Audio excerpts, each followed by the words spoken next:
Magandang araw po sa ating lahat. Muli pong nagbabalik ang inyong lingkod at sa video po natin ibabahagi ngayon ay isa itong hearing sa kongreso na kung saan ay dinaluhan ng ating pangalawang pangulo na si VP SARA DUTERTE, na kung saan ay nagkaroon ng sagutan dito ni Congressman Luistro ng Batangas. So panoorin po natin ang video na ito. I wish to invite the attention of the committee to the press interview of Her Excellency, Madam Vice President, in the Senate on August 22, 2024. In substance, the Vice President said, "Saan naman kayo nakakita? Constitutional body, inuutusan isubmit ang audit report. Hindi pa nga tapos." With all due respect, Madam Chair, may I request the resource speaker to comment on her intention about her statement. Madam Vice President. Madam Chair, again, question is not related to the 2025 Office of the Vice President budget proposal. On the issue of confidential funds, we have received audit actions regarding the confidential funds of the OVP. We have submitted our responses and we assure our full cooperation with the ongoing audit. Honorable Luistro. Madam Chair, in other words, this representation wished to be clarified when the Vice President made the statement. Intensyon ba ng ating Vice Presidente na ibahagi o hindi ibahagi sa publiko ang resulta ng nilalaman ng audit report patungkol sa kontrobersyal na 125 million na confidential fund? Nonetheless, Madam Chair, I understand that the Vice President already expressed her intention not to answer this question. Thus, please allow this representation to shift to the COA.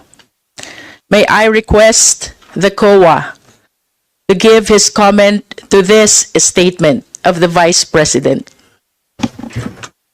Ascom Juliano. Madam Chair, pwede po pakiulit po yung question. During the press interview of the Vice President in the Senate on August 22, 2024, she made a remarks, "Saan naman kayo nakakita? Constitutional body, inuutusan to submit fraud audit. Hindi pa nga tapos." We are requesting the COA to make their comment on this.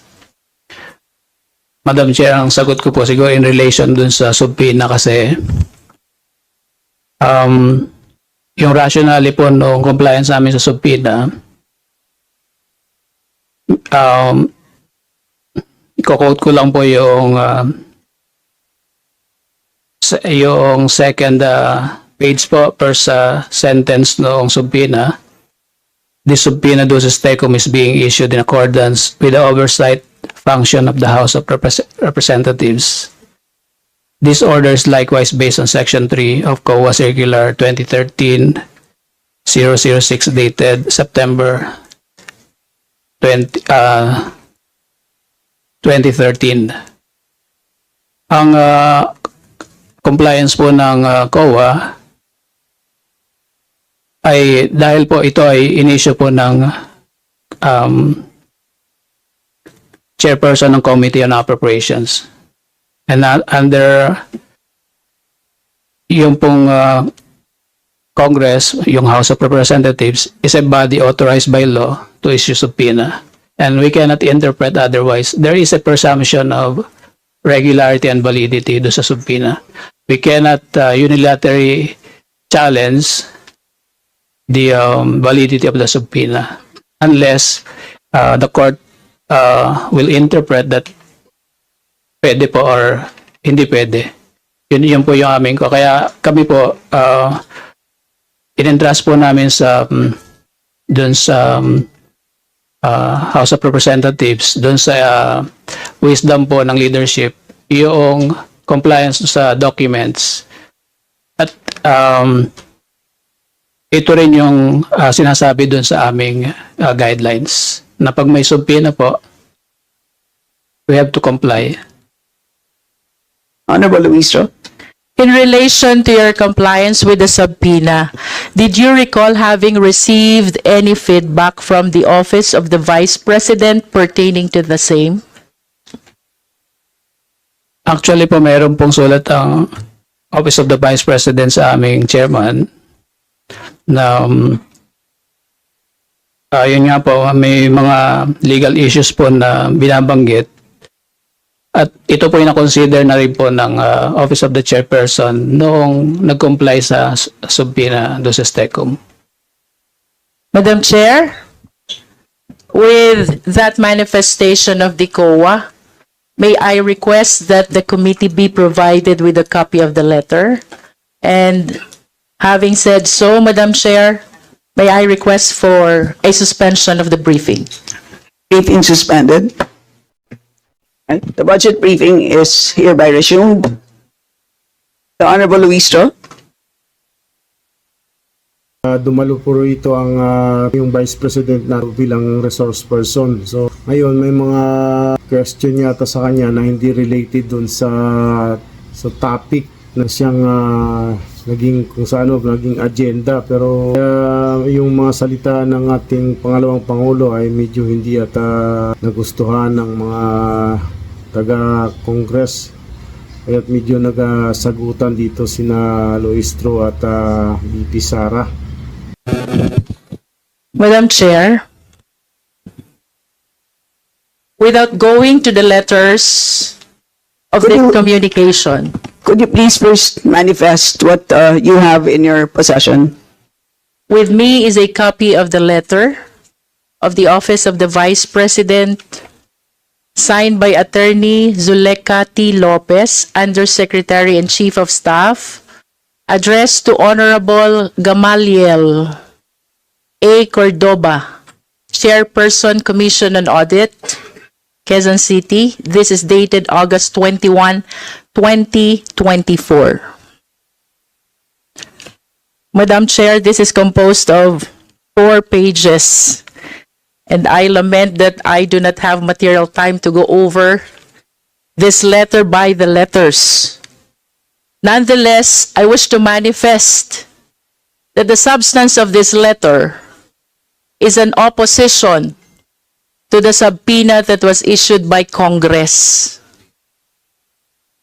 If I may read, we are of the position that the subject subpoena should not be complied for the following reasons. If I may continue, Madam Chair. Yes, please proceed. Among the issues that were raised, one is the violation of the principle of separation of power. Second is violation to due process. And third is the confidential nature of the fund. Madam Chair, I wish to manifest my comment to the issues that were raised in this letter. First, the principle of separation of power is not absolute. Parehong ano to sagutan ito ng parehong abogado kasi si VP SARA abogado rin to lawyer din to at ganun din si Congressman Luistro. This is subject to exception.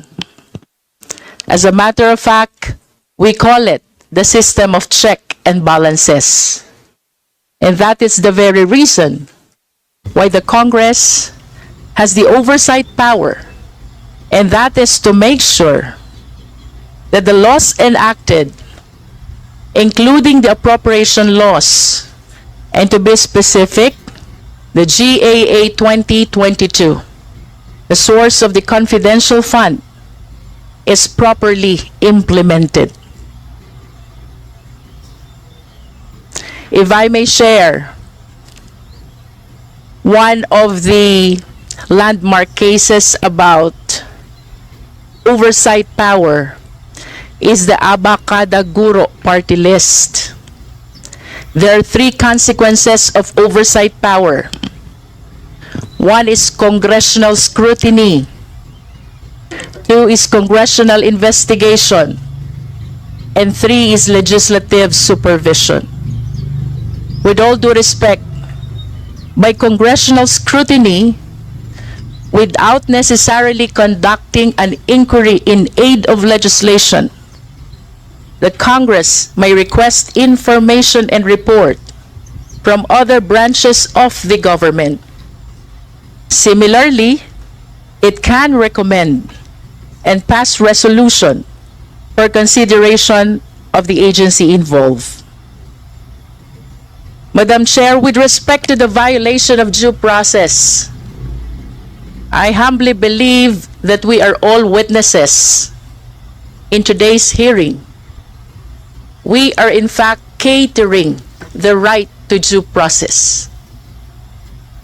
A number of the esteemed members of the House propounded questions already, but our Vice President maintained his position not to address the question concerning confidential fund. But speaking about due process, I humbly submit that notice was given. This is a budget briefing, and ample opportunity to explain was even accorded. It is my humble submission, Madam Chair, that contrary to the letter, we did not violate due process. As a matter of fact, we catered due process. Finally, Madam Chair, they raised the confidential nature of the fund. Ito po'y tanong na nais kong iwanan sa mga kapwa natin Pilipino. Granting that the nature of the fund is confidential and recognizing Memorandum Circular Number 15, 2023, relating to the privileged communication. Ang tanong po, Madam Chair, when there is notice of disallowance na nagsasabing ang 72 million out of 125 million na confidential fund ay hindi nagamit ng naaayon sa Joint Circular Number 15-01. And as a matter of fact, ipinababalik ng COA sa pamahalaan. Ang tanong, confidential fund pa po ba ang tawag dito? Privileged communication pa din po ba ang saklaw nito?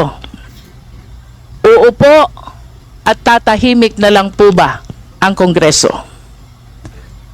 I wish to share the case of Chavez versus Public Estates Authority. Kindly wrap up. This is the right of the people to information on matters of public concern. There is no argument ang pera ng gobyerno ay pera ng taong bayan. Unless the citizens have proper information, we cannot fulfill the constitutional mandate that public office is a public trust. I submit, Madam Chair. Madam Vice President, do you care to comment? Yes, Madam Chair, since nasabi kanina, ang gist lang na nakuha ko na nasabi kanina ni Representative Luistro. yes, is that wala siyang time na isa-isahin per letter yung letter namin sa Commission on Audit on why the requested documents should not be released to Congress. Pero nakahanda na yung mga sagot niya sa lahat ng arguments namin sa national security, sa due process, and sa separation of powers. Is this part ba of what you said earlier, Representative Kimbo, let's stick to the plan? Yun yung narinig ko sa iyo kanina na hindi mo in-accommodate yung point of order na question.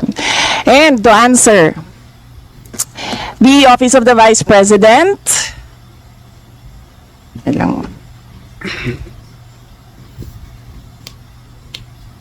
on the issue of confidential funds, we have received audit action.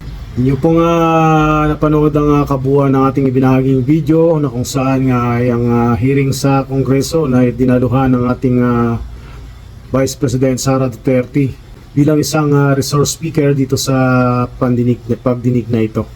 So hanggang sa muli po, maraming salamat pong muli sa inyong panonood. Kung meron man po kayong opinion, komento o reaction na may kaugnayan sa ibinahagi nating video, i-comment lamang sa comment section mismo dito sa video na ito. Hanggang sa muli po, maraming salamat, mabuhay po kayo and God bless po sa ating lahat.